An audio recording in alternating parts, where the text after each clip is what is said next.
Welcome to the Versa Business Tips Podcast. I'm your host, founder, and CEO, Shaheen Mazloom, and we are here with Kate today. She has an awesome event planning company from weddings to corporate events, you name it. I'm looking forward to talking to you and diving in about what you do, Kate. How you doing today? I'm doing great. Yeah, thanks for having me. Excited to be here. Absolutely, absolutely. So for those out there that don't know you, explain a little bit about what it is you do and your entrepreneurial background. Yep, I'm Kate with Kate Nicole Events. So I mainly focus on weddings, but also do corporate events and high-end private parties. So can do a little bit of everything, offer full planning, partial planning if you feel equipped with doing some of it on your own, but need some guidance, and then more of that month out coordination. So that typically comes in a lot for couples, that pretty much have everything together, but need some help in making sure they have everything done leading up to the day, and then being their right-hand day off for the most important day of their lives.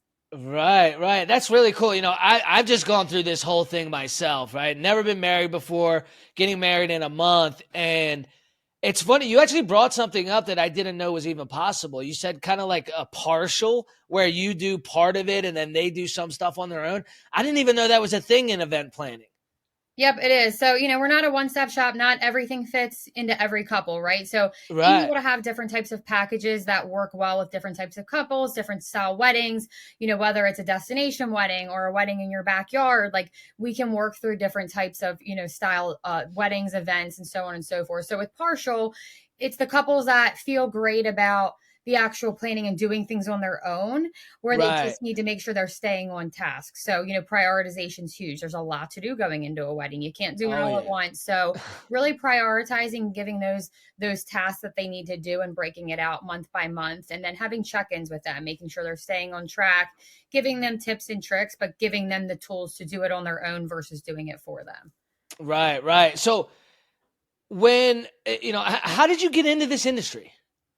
So funny story. So I went to college for fashion merchandising. Thought I was going to be a designer, designing clothes, designing handbags, something of that nature in fashion.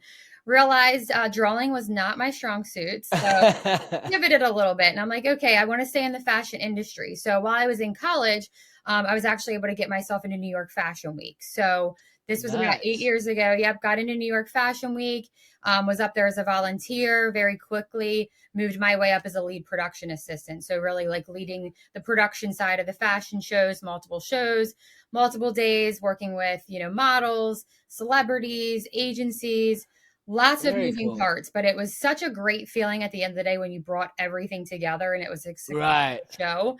So, I did that for a couple years. Then I was like, I'm not going to move to New York. So what am I going to do? So took a job in corporate right here in our backyard in Baltimore. Been there 10 years and kind of just figured out, what I wanted to do as far as a full-time career. So I'm actually doing corporate events full-time on the experiential marketing side. And, a couple of years ago, I realized I want to kind of run my own show. So launched my business, realized how much I enjoyed the planning side of things. It's a chaos industry, right? So like people call ourselves the chaos coordinators. But it's very a lot of emotions too. Yes. But it's very lucrative at the end of the day when it all comes together. So kind of pivoted a little bit, but it all came back to, planning, working with multiple different types of vendors, people, agencies and so on and so forth, and really just realized that's where my passion was. Right. Now, would you say that your experience with like the New York Fashion Week, the stuff you went to college, all that stuff kind of tied in and has made you so successful in your event planning company? I would say yes, definitely experience over textbook sometimes. It's important to get to the degree, right? But actually jumping in and learning hands-on and being right there front and center and learning on site and in the thick of things. And, while something comes up and learning how to work through that, like definitely gave me, I think, a foot ahead of some other people that haven't worked in those types of very high-end, chaotic, working with athletes, working with celebrities. I think a lot of that was able to help me in my business and bring that with some of these events and weddings that I've planned. Right. When you can handle chaos, it doesn't matter what kind of chaos it is. I mean, it goes so hand in hand with any type of business, because running a business, growing a business, starting a business is probably one of the most chaotic things there is, right? Yep. So Explain to me a little bit about, like, so right now, are you still working and running your business are you working for a different company and running your business at the same time, or have you moved over full time into the business? I sure am. I am doing both right now. Wow. Wow. So what's kind of are you trying to pivot into full time running the business, or does it work hand in hand with your job to be able to just do both and it makes more sense to cover it with both aspects? Yeah, eventually I'll get to the point where, Kate Nicole events will be my sole focus. Right now, I'm in a very advantageous place where, what I'm doing in my full time job is experiential marketing, is what we call it. So, Right. being able to really build those experience and those touch points, I've been able to bring that into my relationships with my couples, with the weddings that I plan, because, at the end of the day, everything has to have a touch point from start to finish with that day. So, I'm not just thinking through what favors are they getting, but how are those favors showing up? When are guests receiving those? What is that experience like on site too? So there's so much benefit I get from, being able to do the corporate side of things and that experiential side, and how I'm able to bring Right. that into my business as well. Okay, that makes sense. So it kind of ties in with each other. So your job is the corporate event side of things, and then your business is more focused on weddings. Is that accurate? Yep, that's accurate. But I am doing like corporate networking events and stuff like that for my company too. So, Awesome. the sky's really the limit, with the exception of Yeah. kids' birthday parties. I have a website and a consultation form on there. So if it's an event someone's interested in throwing, I'm always willing to set up time, and I offer free consultations to talk to anyone, see Right. what their plan is, see what their goals are. Does it make sense to work together? But can definitely bring the corporate side of it into my company as well. Networking is really kind of the next step I've been working on launching, and corporate Very networking cool. events. Awesome. So, like, let's say somebody like me, I've always wanted to throw a networking event or, a fundraiser or something. Do you actually help them build the guest lists, or is that something they've got to come to the table with? I mean, you mentioned marketing. So, if somebody's just kind of, spitballing an idea, hey, I want to put on this event, but I don't know who to invite. I don't have this big Rolodex of guests. Do you handle the marketing for that and help them create that as well? So typically it's usually the flip side. People come to me and they're like, I have these people and I want to do something with them. Like, what can you Right. do and how do I do it? So I'll Oh, work with okay. them with the framework, setting up how the event looks, what they need to do leading up to it. As far as the guests go, again, sky's kind of the limit. Like, if that's something that you'd be interested in, or anyone else out there, we can definitely talk through what that'll look like. Everything's an opportunity, and the more networking we all have, right? Networking's huge. Networking's your net Yeah. worth, right? So, Yeah. that's definitely something I think we could talk about and explore for sure. Absolutely. Very cool. So, for me with wedding, I think the hardest thing was not really having a clue, right? Like realizing, okay, I've never been married before, and everybody experiences this at some point. Are most people as clueless as we feel like we were about, like, all the little things, from the napkin and how many layers the cake's gonna be and how many chairs to a table and just every little detail? Are most people clueless that there's so much that goes into it, or is it kind of a bit of both? Because I felt so stupid when we were meeting with the wedding planner, to be honest. Oh, don't feel stupid. It's not everybody's area of expertise, right? Or there be a bunch of us out Right. there. It's definitely a mix. You have people that come in that have an idea of what they want, what they're looking for. Sometimes what we end up with is actually different from that. Sometimes it's similar. Working with them really helps you get an understanding of what they're looking for. But there are some people that come in that are completely blank slate, like, hey, I know I want to get married. That's about it. So I need help with Yeah, everything. that's where we were, because neither one of us, I mean, we're a little older, so like neither one of us have ever been married. We got to a point where we're like, we probably won't ever get married. And then bam, we met, and it's like, oh, damn, now we got to do this whole wedding It's never thing. too late. It's never too late. Right?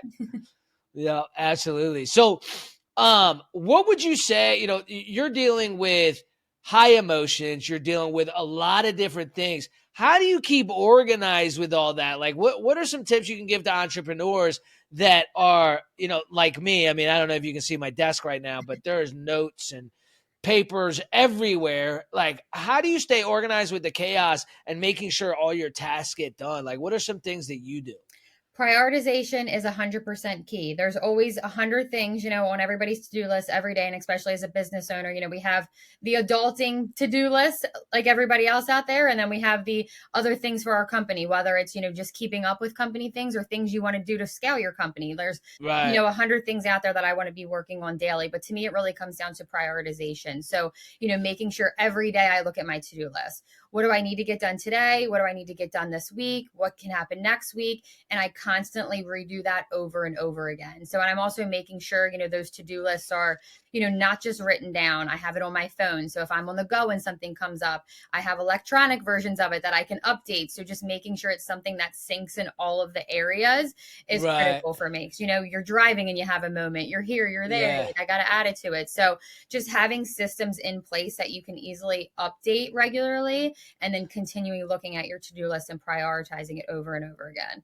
Right. Now, are you just using like a notepad, or are you using like a certain app that helps you organize your to-do list? So I use a couple different tools. I have not found one perfect system yet. I keep saying I'm going to make one day with all the different resources and softwares that I use. I'm like, there's not one perfect project manager CRM tool out there just yet. So one thing I actually literally use is the Microsoft To-Do app.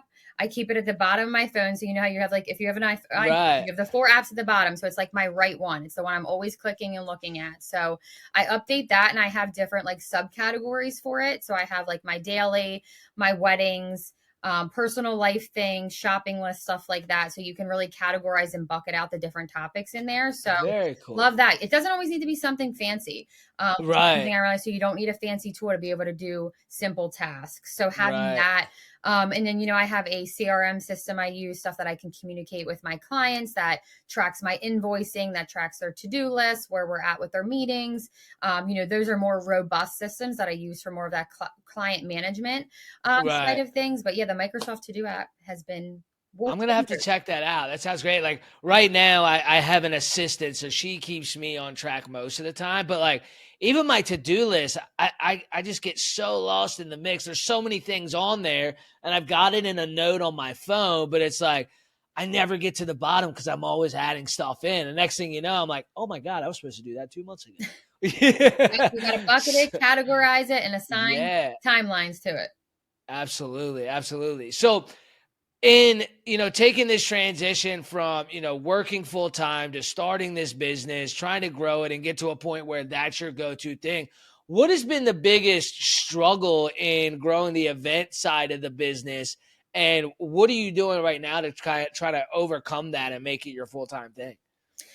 I think for me, it's definitely, quality over quantity, right? So, I was very careful with marketing myself in the beginning. So not doing a ton to really get my name out there, more so just taking on clients by referral, word of mouth. So I could really get down the perfect science of like how I wanted to run my company, how I wanted the experience to be.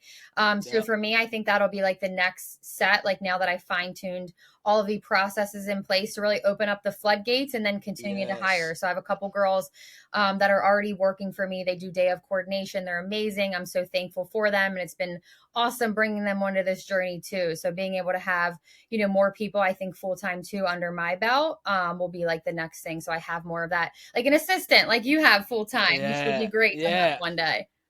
I mean, it's crazy. You're doing it right. I mean, I think a lot of the times people, they say, what is it? Like 95% of businesses fail in the first year. It's because they market too much. They haven't figured out their processes. They haven't figured out their staffing and what they need. And so they're taking on more than they can handle. And then now they're getting the bad reviews and the complaints and they're not finishing stuff. And, it's just too big, too fast. So you're doing it right. You've got all your stuff down. And then now you can kind of start to scale and build from there. That's great. I'm excited for you. Definitely. So when you do you have a conflict of interest? Because like I've talked to people before that, they work for a company, but the only way they feel they can start in that same industry is if they completely part ways. How did that conversation go with the company that you're with, being that it's a similar type of industry? And how do you kind of not have that issue of conflict of interest? Our target audience is different, right? So with my corporate job, we're not planning weddings there. We're not Right. going after, private parties and corporate events to that extent. It's corporate in the sense of, we're trying to sell the product for the company that I work for and focusing on the KPIs and goals of the company versus hosting an event or planning a wedding. I So it's, gotcha. while there's definitely, overlap in the skill set that I have, Right. there's not overlap with the type of audiences that we're both working with. Okay. Yep. So Okay, it's, cool. and it's just, making sure you're paying attention to those contracts and if there is exclusivity in, the Yeah. corporate role that you have. I know there's some companies out there where you can't even get close to, Right. having that overlap. So it's just paying attention and really looking at the verbiage that they have with their contracts with their companies, and also making sure, you're being smart about the time that you spent. Like I Yeah. said, I prioritize things. So, it might be where I use my lunch break to take a call with a bride, but, I'm not jeopardizing things that are going on in Right, you're not corporate doing it life. on Correct. company time. Right, Yep. exactly. Yeah, I mean, I think sometimes it's just as easy as like have a conversation. Yep. Like, hey, thinking about doing this, wanted to get your take on it. Is that something you'd be okay with? And then you can kind of figure it out from there. But like, as long as you're not stealing clients and, stealing company time and stuff like that, like I feel like a lot of people don't start on that on their business while they have a job because they feel like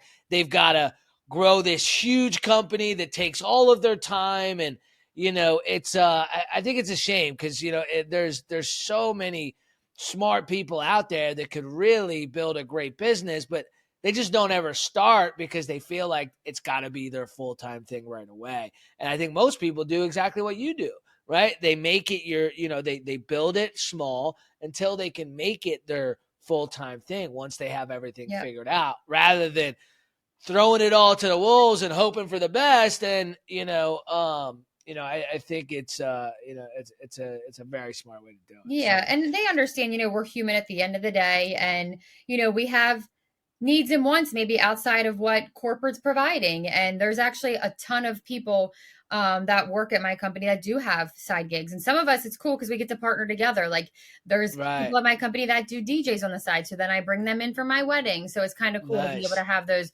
relationships and partnerships in both areas. And yeah, to yeah, your point, if you don't ask, I mean, I always say, if you don't ask, the answer is always no. So yep, the worst they could say is no, but at least then, like people that are just scared to take that jump, sometimes they use that as their crutch of like, well, I can't do it because of my corporate. Well, you might be able to if you just ask or look at the documents that you signed. Like there could be right. opportunity.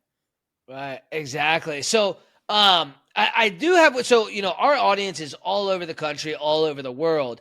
Are you able to create an event pretty much anywhere with kind of the way technology is now? Or do they need to be in your backyard? Like, does it need to be in the Baltimore area or, whatever, or even in the same country? Yeah. Or can you build an event pretty much anywhere nowadays? Yeah, I mean, between technology and I can travel. So I've actually done a Right. couple events, yes, across country, both corporate and both for my company as well. So I did a destination wedding last year in St. Lucia, and that was awesome. Actually, doing a wedding next week in Florida. So Nice. expanding more, yeah, across the US too. But yeah, it's a combination of like, I can add on to their package if they want me there in person. And then we'll Right. just talk through what the travel would look like. I love being able to go on site to do a walkthrough of the venue, really Yeah. helping, get a feel for the event, the space, what things we can work with there. But there also is the opportunity for virtual planning as well. So some people might be like, hey, I'm good with designing the space, but I just need help on the planning aspect of things too. So Right. yes, I can do all over. Very cool. So now what makes you different than your competitors, right? Every single one of us has that like, hey, this is how we are better than anybody else. Like what is your spark? Like what's your what sets you apart from the rest of the event companies that are out there?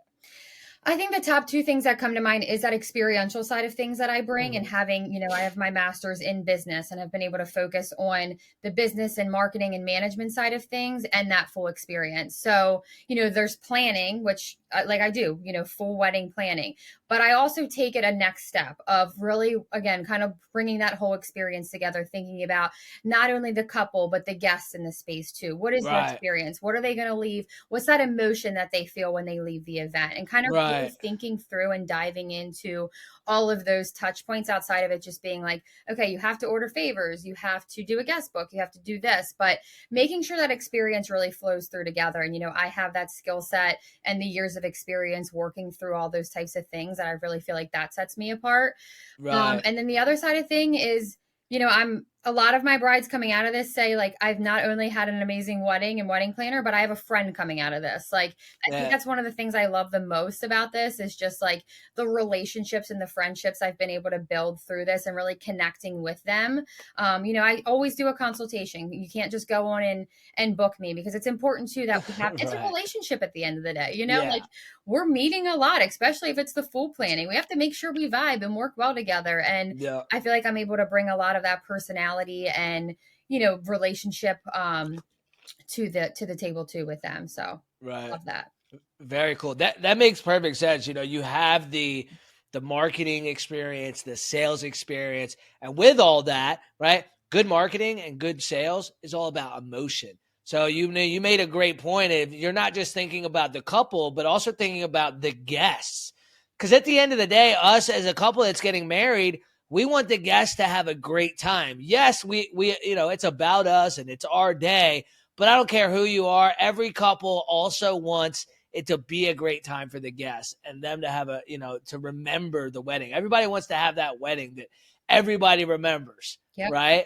And the fact that you have experience with with being able to do that, I mean, that's huge. So so for those out there that don't know how to reach you, what was your website again? Kate Nicole Events. Kate Nicole Events. Simple. I'll make sure it's in the description. So most of our guests have a gift for all the listeners and all the viewers out there. If somebody books an event with you, what are you going to give them? I would like to give them a free bottle of champagne, because who doesn't love bubbles? And it's the perfect celebratory drink. So we'll celebrate a new working relationship together, and then whatever event we're planning to celebrate together. Absolutely. Well, it's been a pleasure talking to you. We'll definitely have to have you on soon. I'm excited to see where your journey goes. I know you're itching to really blow this thing up, move away from corporate, and just I'm excited to see your logo in other places and see you grow. I've followed you since you started the company, and it's just really exciting to see all the different events that you're doing and continue to prosper. So I wish you the best of luck. Awesome. Yeah. Thanks so much. And thanks for having me.